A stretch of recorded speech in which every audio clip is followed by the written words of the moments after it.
स्वर्गथा channel के सभी बंधुओं को मेरा बहुत बहुत नमस्कार। मित्रों, आज जो मैं कहने जा रहा हूं वो कोई कथा नहीं है, वो कोई कहानी नहीं है। हमारे भारतवर्ष का इतना महान गौरवशाली अध्याय है वो, जिसको सुनकर, जिसको महसूस कर कर शायद पत्थर भी पिघल जाएंगे। इससे पहले मैं उन शहीदों को याद करूं, मैं दशम गुरु गोविंद सिंह जी के चरणों में नतमस्तक होता हूं। और मैं अपने आदरणीय प्रधानमंत्री श्री नरेंद्र मोदी जी का भी बहुत बहुत धन्यवाद करता हूं कि जिन्होंने 26 दिसंबर को बाल वीर दिवस की घोषणा की।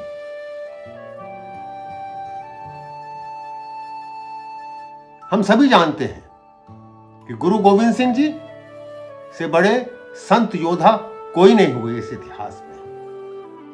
वो आनंदपुर साहब में मुगलों से लोहा ले रहे थे, तभी एक पत्र आया उनके पास औरंगजेब द्वारा लिखित, जिसमें औरंगजेब ने कहा था कि मैं कुरान की कसम खाता हूं, यदि आप आनंदपुर का किला छोड़ देंगे तो हम आपको आराम से जाने देंगे।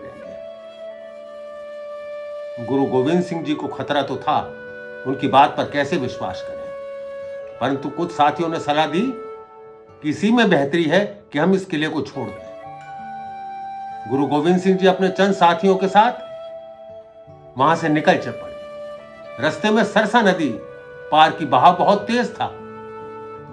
माता गुजरी 2 छोटे बेटों के साथ बिछड़ गई उनसे, और 2 बेटे साहबजादे अजीत सिंह और जुझारू सिंह उनके साथ रहे, और वो जा पहुंचे चमकौर। केवल 40 योद्धा उनके साथ थे। मुगलों ने चारों ओर से घेर लिया और किले को खोलने पर मजबूर कर दिया, और 5 वीर सिख बाहर हजारों की सेना से लड़ने आ धमके, और एक एक करके उन्होंने मुगलों को काटना आरंभ किया, परंतु अंत में वो भी शहीद हो। उसके पश्चात फिर 5 सिखों का एक दल गया, उन्होंने भी बड़ी वीरता पूर्वक शहीदी पाई। तब अजीत सिंह, जो केवल 17 वर्ष की आयु के थे, अपने पिता से बोले कि मुझे भी युद्ध में जाने की अनुमति दी जाए। पिता बोले, अभी तुम छोटे हो। वो कहा, नहीं, मेरा नाम अजीत है, मैं अजय हूं। पिता का सीना गर्व से फूल गया। उन्होंने उसको आशीर्वाद दिया और ऐसे सजाया मानो वो विवाह करने जा रहा हो। आखिर अजीत सिंह अकेला कब तक लड़ता उनसे, वो भी शहीद हो गया। और देखते देखते उसका छोटा भाई जुझारू सिंह, जो केवल 15 वर्ष की आयु था, उसने भी पिता से जाने की अनुमति मांगी। उनका मेरा नाम तो जुझारू सिंह है, जब अजीत जा सकता है तो मैं क्यों नहीं। पिता का सीना एक बार और गर्व से फूल गया, और उस महान संत योद्धा ने अपने दूसरे बेटे को भी युद्ध में भेज दिया, और वो भी वहीं शहीद हो गया। शहीदी की यह कथा यहीं नहीं रुकी। माता गुजरी अपने 2 छोटे बेटे 9 वर्ष की आयु के जोरावर सिंह और 6 वर्ष की आयु के फतेह सिंह के साथ गिरफ्तार कर ली गई, क्योंकि एक मुखबिर ने उनकी खबर वजीर खान को दे दी थी। वजीर खान ने उनको बहुत प्रलोभन दिए कि तुम इस्लाम धर्म कबूल कर लो, परंतु वो बच्चे किसी गीदड़ के नहीं थे, वो शेर के बच्चे थे। उन्होंने साफ इनकार कर दिया। जब उनसे पूछा गया कि अगर मैं तुम्हें छोड़ दूं तो क्या करोगे, हम अस्त्र इकट्ठे करेंगे और आपके साथ युद्ध करेंगे। हम उस वीर बहादुर गुरु गोविंद सिंह की संतान हैं, हम तेग बहादुर जी के पोते हैं। आप हमारा धर्म परिवर्तन नहीं कर सकते, हमें आप जो भी कड़ी से कड़ी सजा देना चाहें दे सकते हैं। उसने कहा, अभी तुम छोटे हो, मैं तुम्हें और समय देता हूं, वजीर खां बोला। जब उनकी मां गुजरी को पता लगा कि वो दोनों बालक इस तरह का उत्तर देकर आए हैं, उसका सीना भी गर्व से फूल गया। उसको शाबाशी दी। जाओ बच्चों, डरना नहीं है, तुम एक बहादुर पिता की संतान हो। उन बच्चों को दोबारा से दरबार में बुलाया गया और कहा गया उनसे कि तुम्हारे पिता का देहांत हो चुका है, तुम्हारे दोनों भाई भी मर चुके हैं, तुम्हें भी वही अंत मिलेगा। उन्होंने कहा कि हमारे पिता को कोई नहीं मार सकता, हमारे पिता भी जीवित हैं। गुस्से में आकर वजीर खान ने आदेश दे दिया कि यदि ये बच्चे नहीं मानते और ये बच्चे इस्लाम धर्म कबूल नहीं करते तो इनको जिंदा दीवार में चिनवा दिया जाए।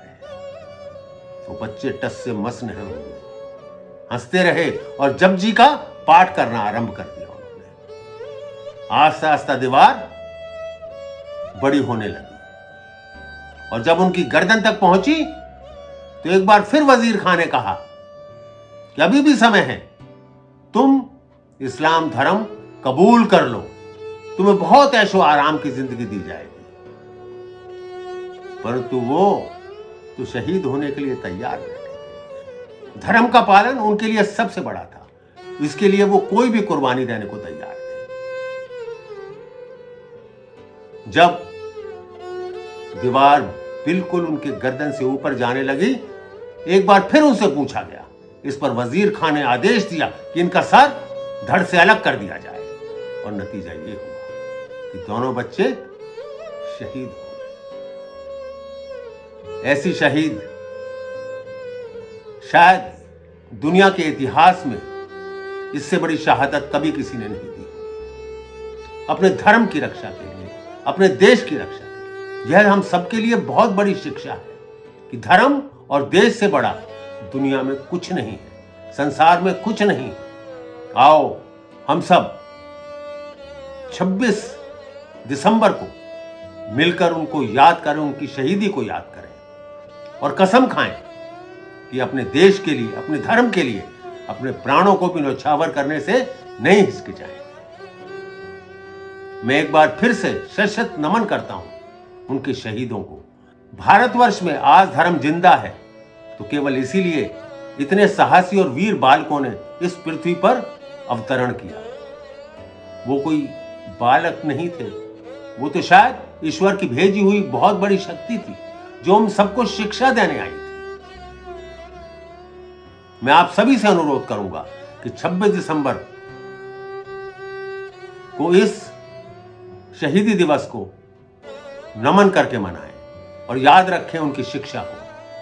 और हां, अपने बच्चों को भी, अपने परिवारजनों को भी उनकी कथा से अवगत कराएं।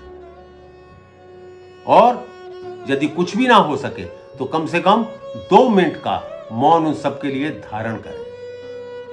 एक बार पुनः उनके शहीदी को मैं नमस्कार करता हूं। मैं दशम गुरु गोविंद सिंह जी को नमस्कार करता हूं कि जिन्होंने ऐसे वीर बालकों को जन्म दिया। कितने महान थे गुरु गोविंद सिंह जी।